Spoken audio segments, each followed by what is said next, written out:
महात्मा फूले की जोहार, महात्मा फूले की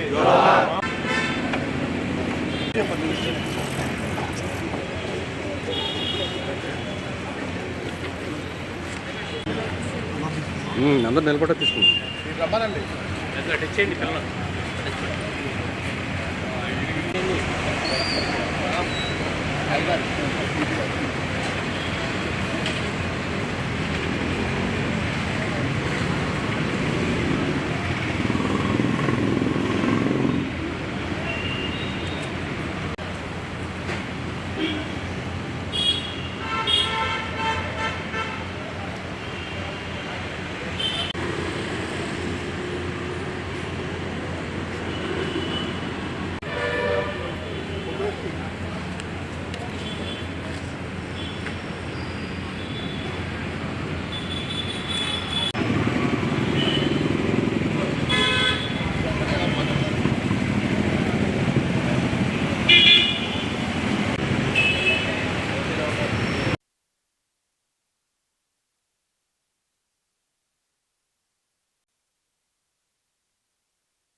తెలియజేస్తూ కార్యక్రమంలో పాల్గొన్న గౌరవ జిల్లా పరిషత్ చైర్మన్ గారికి, నాయకులందరికీ, సిబ్బంది అందరికీ జ్యోతిరావు పూలే గారి అడుగుజాడల్లో మనందరం నడవాలని మీ అందరికీ తెలియజేస్తూ అవకాశం ఇచ్చిన చైర్మన్ గారికి.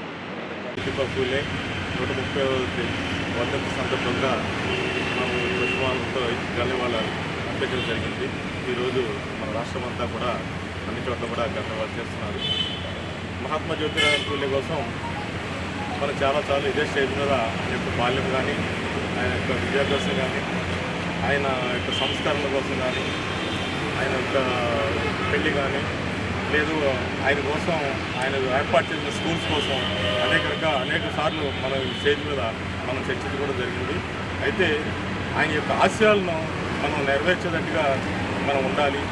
రెండోది ఏంటంటే ప్రతి ఒక్కరు కూడా ఈరోజు ఆయన ఏర్పాటు చేసిన అవకాశమే ఈరోజు మనం చదువుకుని మనం ఉద్యోగాలు చేస్తున్నామంటే, మన తోటి వారితో సమానంగా మనం ఉంటున్నామంటే ఆయన యొక్క విక్షేనని, ఆయన యొక్క దిశాదశ నిర్దేశించిన విధానం అని చెప్పేసి నేను చెప్పుకుంటూ ప్రతి ఒక్కరు కూడా ఆయన యొక్క ఆశయాలను నెరవేర్చే విధంగా అందరూ ఉండాలని చెప్పేసి మీ అందరికీ కూడా నేను మనవి చేస్తున్నాను. ఈరోజు జ్యోతిరావు పూలే గారి 135వ వర్ధంతి సందర్భంగా ఈరోజు మా జడ్పీ కార్యాలయంలో నాయకులతోని, మా జడ్పీ స్టాఫ్తో కూడా ఇక్కడ ఆయనకి పూలమాలలు వేసి నివాళులు అర్పించుకోవడం జరిగింది.